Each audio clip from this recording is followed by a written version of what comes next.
Welcome to our Biz Huddle podcast. I'm your host, Mitch Cuthbert, Creative Director at Baker Creative. If you haven't already subscribed to the channel, please hit subscribe so you can get notified when new content comes out. Please share this with anyone who could be inspired by it.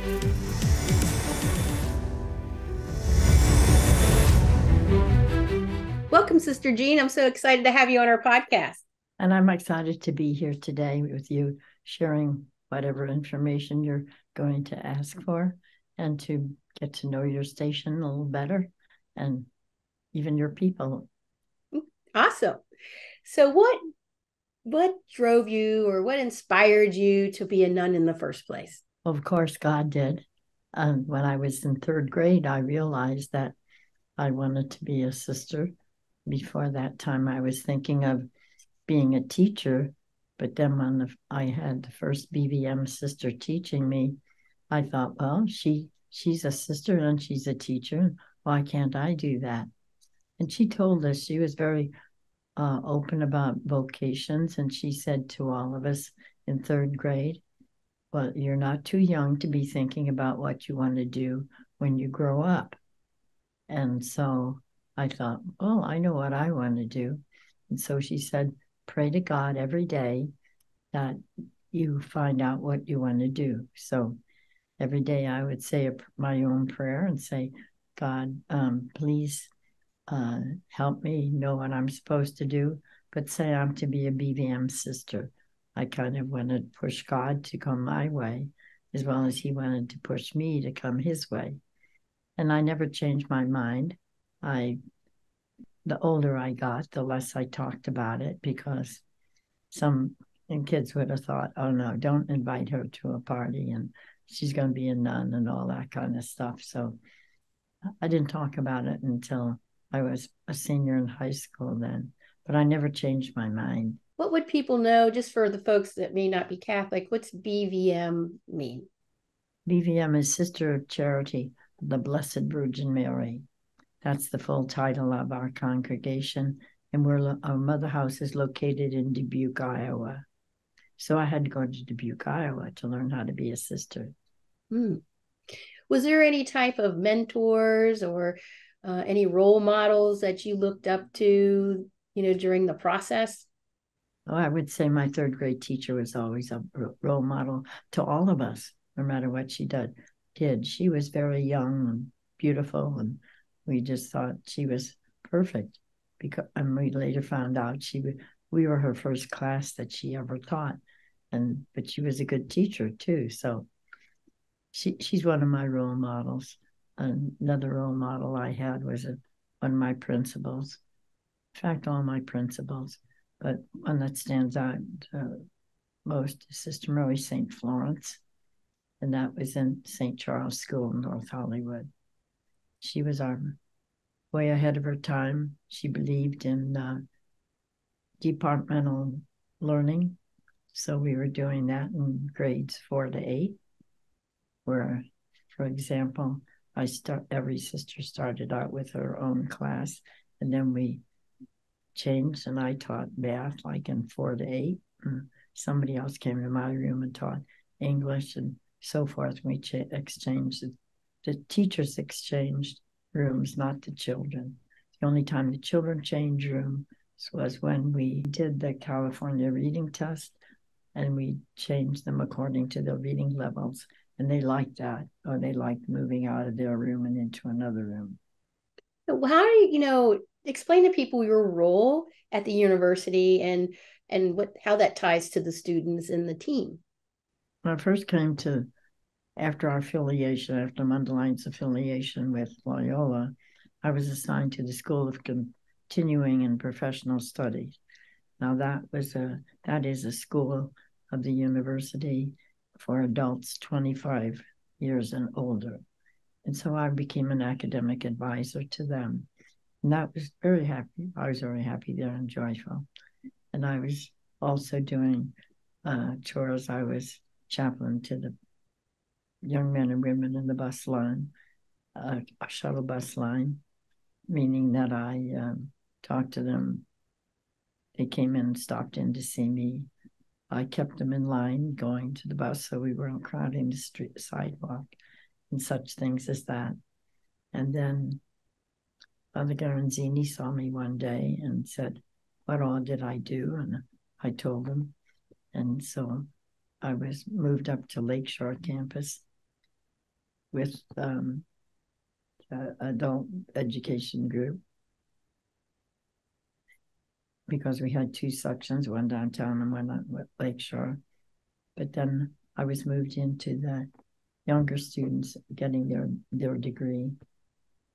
And I kept doing that. And I was invited to be in addition to that, what I call the booster shooter, because it was being not an academic advisor, I was told. And I was to talk to students, and I was to talk to the men's and women's basketball team and encourage them to do better. They were ABC students. We wanted them to be better than that. If they went down, they knew they would not be able to play. So I saw those young men and women once a week. We went over their schedule, see if we're prepared and everything. And then after 2 years, they didn't need me anymore. They all were doing fine. So the university asked me if I would like to be the chaplain to the men's basketball team. The Jesuit who was at that time the chaplain retired. And so I said, well, I've never done that, but of course I'll try it. So I've been the chaplain since 1994, when I, quote, officially retired, because the university offered a really good package to me and said I could still work.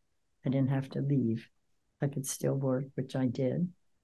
And then when Father Garanzini heard how much I was working and all that, he said, well, I want you to come and work more. And I said, well, he said, we'll make you full-time. And I said, oh, I think you better read that contract that I signed, because it says I could work 20 hours a week. And then the other hours I worked, and that would be on me. So there are a lot of hours on me. What do I do all day? Oh, my days are not always the same. When people say, oh, we'd like to, what is a typical day? Well, I don't know. I have days that are very calm, and I have days that are not so calm.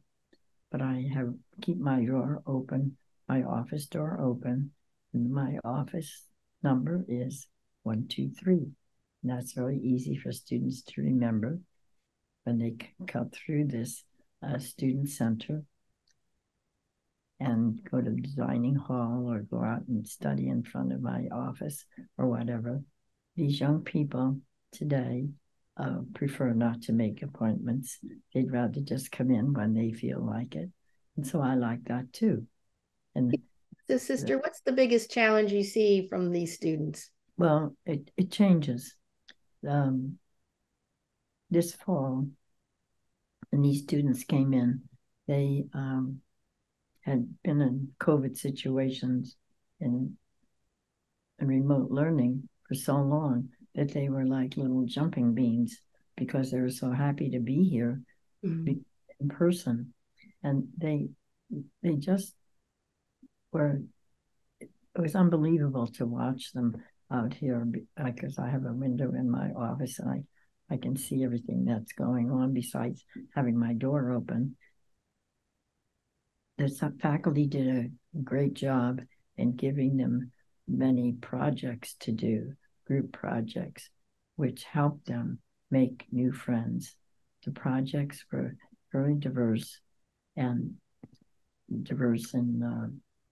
culture and backgrounds and everything. So they did a good job in planning those group studies, and the boys and young men and women got to know each other and make friends.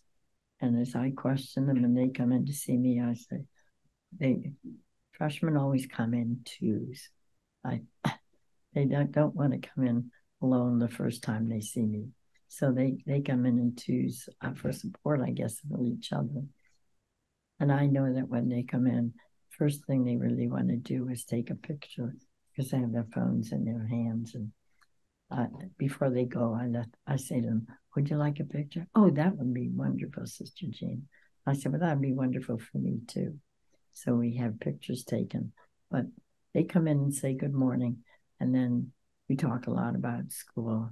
And then later on, some of them come back and say, oh, I'm having a problem with my roommate. Well, then we talk about how they can take care of that with their RA, their resident assistant on their floor. And even though they know that's what they have to do, they feel more assured when I tell them that is what they have to do, because they don't start at the top to clear any problem. You start at the first person in command and do the ladder as you're supposed to. Because if you go to the dean of residence, he has a different kind of responsibility, and he's depending on your RA to help you out. So sometimes they do have room problems because it's very difficult for the resident life people to match students.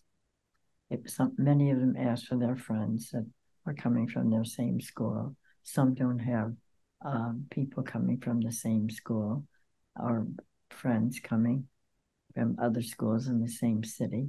So it's a real challenge for the residence life people to match these students. Years ago, we only had to ask like 2 questions. What time are you an early riser or a late riser? Do you smoke or don't you smoke? Well, now the smoking, we're a non-smoking institution, so that went out the window. You don't have to ask that question. Early riser, I don't know that we even ask that anymore, but they have to write perhaps more about themselves than just answering questions. So, but they talk to each other via Zoom or just telephone, or they maybe live in the neighborhood and haven't met each other, and they do that. So they come more prepared for their roommate. We have to keep in mind that these young people, for the most part, have a room at home, a private room at home, where they do not even live with one of their, or share with one of their siblings. And then they go to a university and they're living with a stranger. So that's a big adjustment for them. But they try to adjust, and that's what residence life helps them do. First of all, I tell the freshmen that I want them to sit back and relax while I tell them a story. And I said, I always like to begin the way your moms did, with the first story they told you. And that's with the words, once upon a time. So sit back and listen to every word I have to say. So once upon a time, there was a little caterpillar. Her name was Yellow. And Yellow was very happy, digging in the dirt and eating little bugs. But she thought, no, there must be something more than that. And sure enough, one day as she was crawling along the dirt, she saw this caterpillar hanging upside down on a tree. Oh, can I help you? She asked. No, he said, I have to do this to become a butterfly. A butterfly? What is a butterfly? Asked Yellow. Well, he said, first of all, you have to really want to be a butterfly. And then you're going to change. Do I have to die? She said. Well, yes, no, well, maybe. But he said, not really. The outside of you will change. You will become better. You will become, as a butterfly, more beautiful, because a butterfly is an insect that flies from one flower to another, caring loved you to make beautiful flowers. That's why we have so many. We didn't have butterflies. We wouldn't have so many beautiful flowers. So, you know what happened to Yellow. Yes, she became a butterfly. And this story applies to you.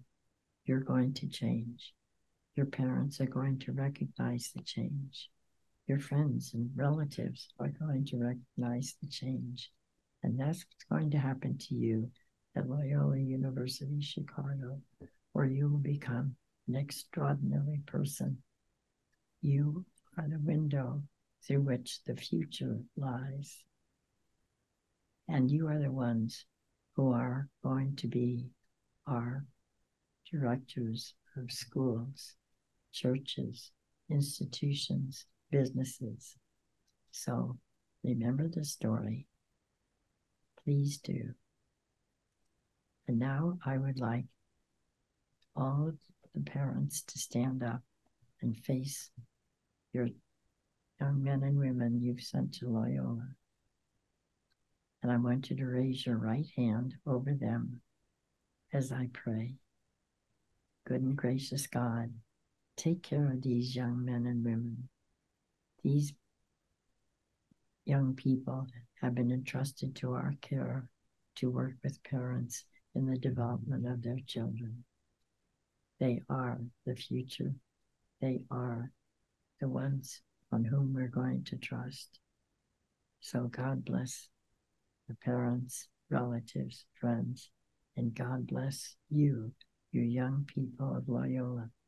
And so I say, go Ramblers. What was the biggest thing you learned from the students, whether it's, teammates on the basketball team or whether it was just the students?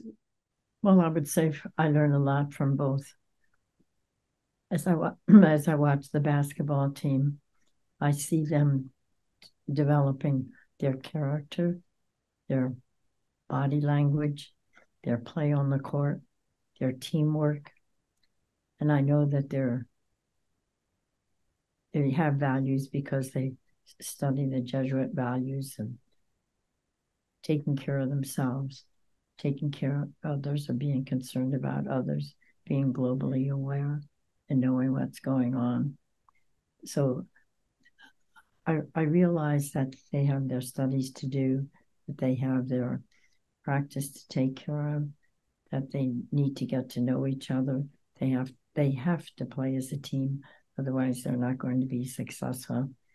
And that they're learning life skills as well as basketball or sports skills. And same way with the student body, they're learning certain skills. They're learning the same principles, Jesuit principles. They are also developing and becoming more mature. And when I talk to parents, I remind them of that. I say, you're going to see a change in these young people, even by Christmas time, when they come home, that they are more mature and that they have learned a lot and that they're willing to share it with you. At orientation, I tell them a story all the time, and that's applicable to them. And their favorite story and my favorite story is about Yellow, a little caterpillar. So they say to me, Sister Jean, I remember it. And I say, wow, that's good, because both freshman classes last year and senior classes said to me, Sister Jean, be sure you tell my freshmen the Yellow story. And so even though I had another choice, I was going to give them, I say to them, I did the Yellow story, and they like it, and so do their parents. Oh, that's sweet. Do you ever have any former students come and see you after the fact, after they graduate and everything? Oh, yes. Whenever they're around, they come back. If team members happen to be playing abroad, and we have a number who are doing that. We have them in Japan and France and Spain and South America, and just all over. When they come back, they stop by the athletics department, which is in the other end of this building, and they always stop in to see me. And then others also, if they're around in the city, it doesn't make any difference how long or how short a time they've been away. They come, even 25, 30 years away, they come back. Some of the underlying people come in to see me and talk to me and tell me what they're doing. And it's just wonderful to hear how successful they are. Some of them have, some of the young men and women are married and have children who are freshmen or wherever they are in school. And they come in during orientation, and they come in when they visit them. And it's just such a wonderful experience to see how these young people carry on what they're taught here. We tell them that you can become extraordinary people, and many of them do. Some of them lead just ordinary lives, but that ordinary lives are good lives. Absolutely. What is your secret to waking up happy every morning? I've been trained for a long time to do what we call the examen, which is just what it means is to think of what you did during the day. And that's part of Ignatian spirituality. Means you think of what you did or you could have done better. And then you think of what you did really well. And then I think St. Ignatius wanted us to be happy about what we did well. And I know God is happy about what we did well. And so I say to them, as I do myself, pat yourself on the back at night. Everybody likes pats on the back. And go to bed happy, and you'll wake up with happiness and joy in your heart. And that's the way to wake up. Don't be grumpy. Tell us about the SMILE program that matches students with the elderly. Oh, well, that program, one day, well, I have to back up. Father Garanzini lived in Regis Hall on the first floor. Father Garanzini was our president from 01 to 13. He saw me coming out and going to work to get the shuttle bus to come down to Water Tower campus. And he said, "Oh, I'm going that way. Why don't you come with me?" So I got in his car and we drove down Lakeshore Drive and he parked the car. And as we passed the Clare, which is a retirement home for the elderly and is located on Loyola's property, but it's not owned by Loyola. They've leased the property for 99 years from us. As we passed by, though, he said, "Well, you know what? I think we should really have a program with the Loyola students and the people in the Clare." I said, "Oh, yeah, that'd be nice." So he went his way to his office and with one building, and I went to my office. And when I got in there, I thought of that conversation, and I thought, that was a command. It wasn't just a little chat that we had this morning. So I started and I called the Clare and asked the person in charge of life enrichment if I could have an appointment with him. So we talked, and I told him what idea I had to match them. And so he said, "Oh, I would love that." And so then I started to get students to match. But I asked the people, I had a meeting with the people in the Clare who would like to work with a student, because I didn't want to get too many students and not have enough elderly.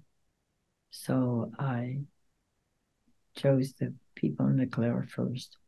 Then I met with them and told them what it was all about. And I met with the students and told them individually what it was all about.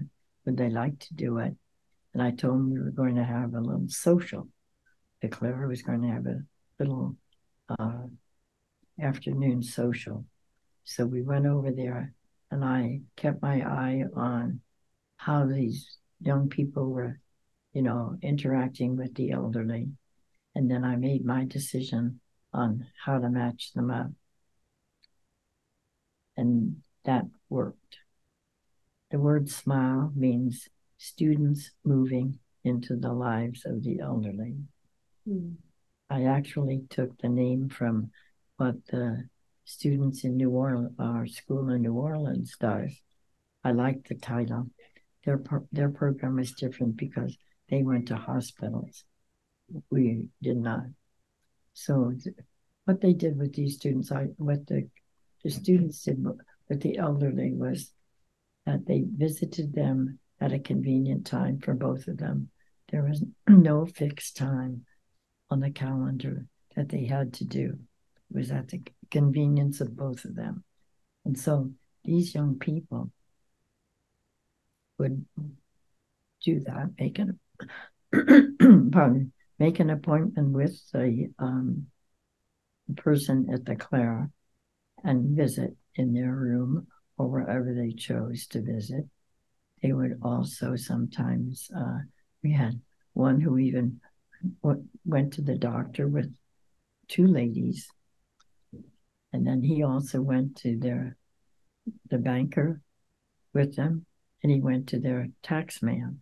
So that was unusual, but he did everything. He was very close to those, to the one woman, and then her sister was the other woman. She had another smile partner, but she went with this one. And actually, he was from Ohio. So even after he graduated, he came back and visited those ladies because they always wanted, the second one wanted to visit with him too. So he would visit them, he'd take them out someplace, or they'd go out for coffee or whatever. And both of those ladies are deceased now, but he kept in contact with them until they died. And I thought that was really, really beautiful of him. And I said to him, it must cost you a lot of money to come and do this. He said, Sister Jean, I have a plan. I said, what's that? He said, I call Drake all the time, the hotel, and I say, are you having a big conference in Chicago this weekend? And they say, no. And he'd say, what are the rates in your room this weekend? $50. Where can you stay in Chicago overnight for $50? No other place. But where he stayed. And so that was a big discount for him. So he would just take advantage of it and come to visit, which was very sweet of him. And he was very close to these ladies. Other students didn't have all those experiences because some of the people, even though they lived in independent living, and those were the only ones I chose for the independent living people. Some of them were not able to go out, and some of them would prefer to go out only with their therapist or with their caregiver if they had a caregiver. But some of them did go out. They went just for walks around this area at Water Tower campus. So that program was really very successful. The students reported to me every month or twice a month if they so chose to do that. And then I often told them, I said, now, if you see that for any reason that your contact or your at Clara is slipping in any way, I want you to let me know.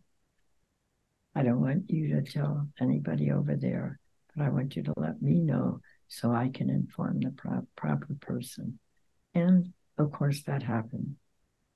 It happened that the husband of one of them died, and the young man who was from South America as her partner, he went to the funeral. He visited her constantly after her husband died, and she really appreciated that. And so did her family appreciate that. So some of them, you know, did took them to the stores. It was very creative on their part. They could do whatever their partner wanted, fix their computer, fix their telephones. They're great fixers. They know all about all this modern digital um, machinery or mechanisms or whatever we have them. And so they're very helpful to them. Now, during COVID, we had to stop doing this because of the possible contagion. Did it come back after COVID? Well, we haven't done it yet because COVID is rising a little bit in the Clara.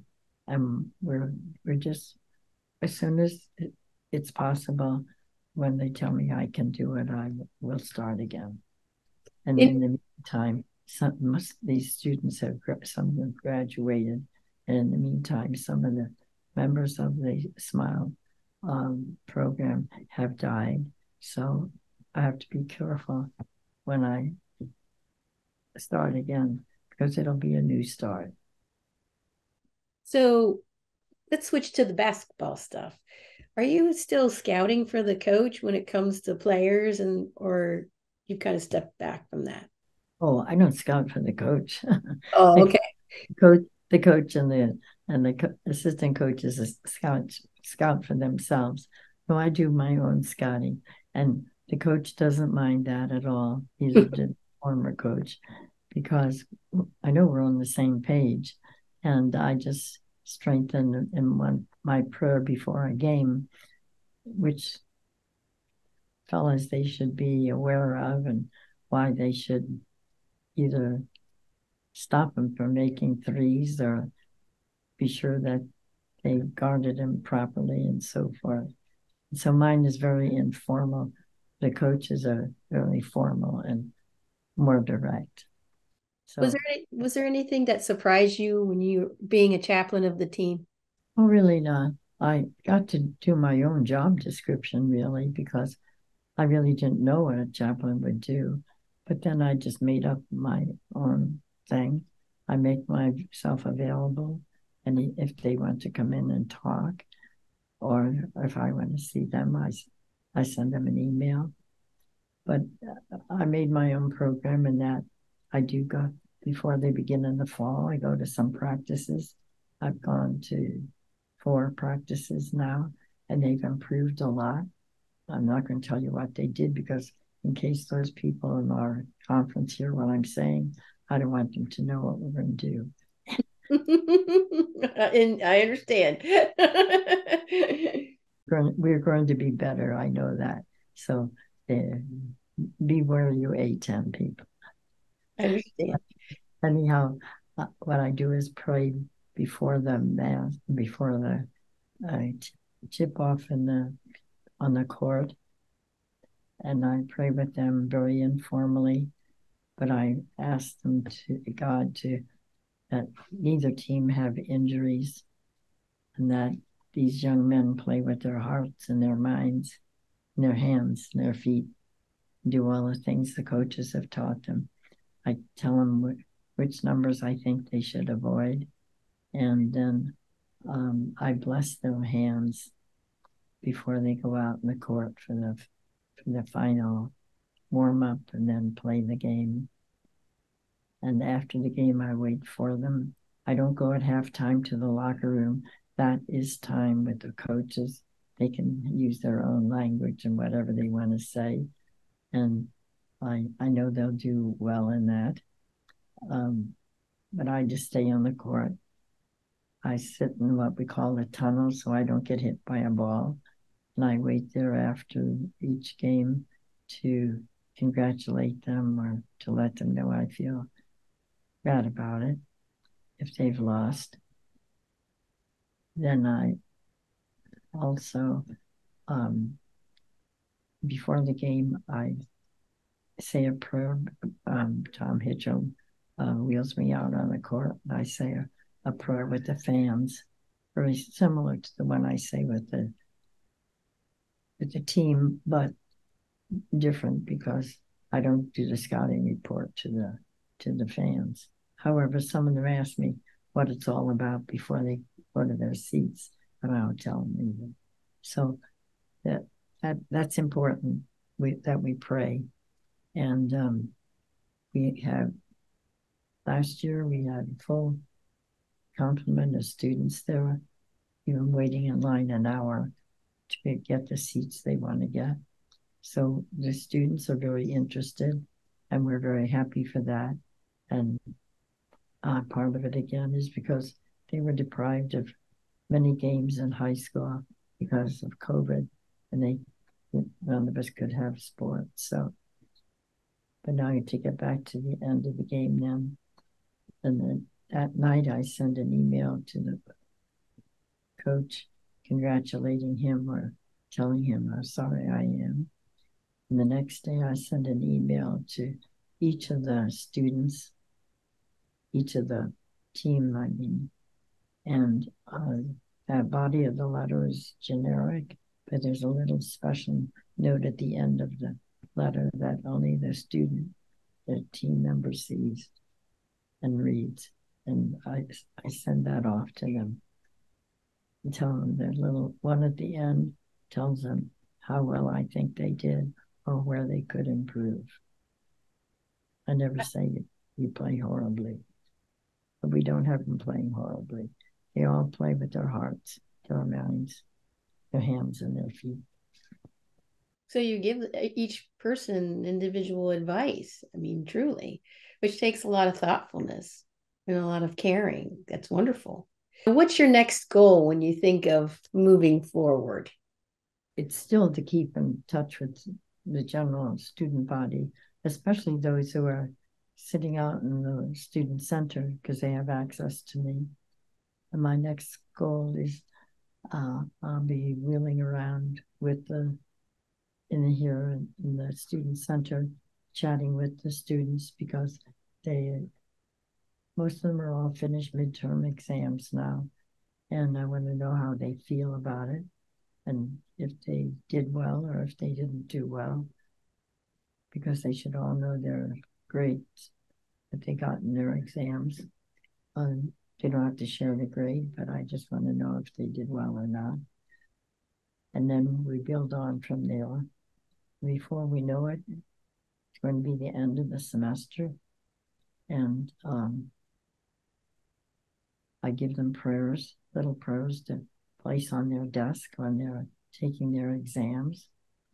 And basically one of them says that I'm tired, Lord, of taking directions and doing everything that people are expecting so much of me. Just help me get the right answers to what the teacher has taught me. And so I say to them, you can put this on your desk when you're taking exams. And if your faculty say, what is that piece of paper? Just say, Sister Jean gave it to me. So I can pass your exam. Exactly. I don't know whether they have to say that or not, but I just want to prepare them for it. Say you retire and you look back at everything, what kind of legacy do you want to leave? I just want people to know that I was caring and that I was loving and that I tried to do my best to serve God in the way I should. And what I do, I always say, if someone wants me to do something, a film or a video or whatever, I say, if it's for the good of my congregation and for the good of Loyola, I'll do it. Mm-hmm. And that's why I have managers to help me decide, Dan Wallace and Tom Hitchell, to help me decide which programs I should do that people request and so forth. And we appreciate you taking this invitation. We really do appreciate that. And it is inspiring to see all the great things you have done and the dedication you've had, not only to the school, but also to the community that you serve. And that's wonderful. So I know that you're coming up on what's your plan for your next birthday? Because you're going to be, 105 at that point, correct?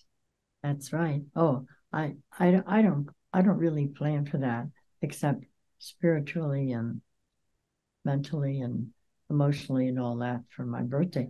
There's a birthday committee at the university for me, and they do all the planning, and it's really so nice. And every year they try to outdo what they did before. So I don't know. It's getting harder because I'm living longer. What do you think your secret to longevity? Do you think it is? Well, I say I eat well, I sleep well, and hopefully I pray well. But the genes come from my father, who lived to be 95, and he had 6 sisters and 2 brothers, and they lived anywhere from 90 to 95. So when I became 95, I thought, I better be careful. God might want me right now. But here I am. Well, they always say work's never done, right? Well, I do appreciate your time, and thank you so much for doing the podcast.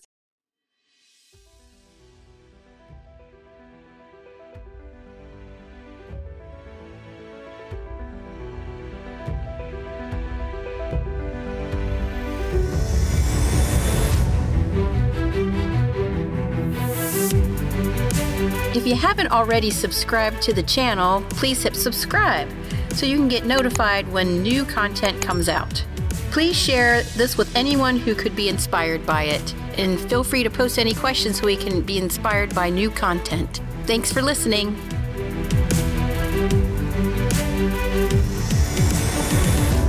If you're interested in learning more, visit our website at bakercreative.co.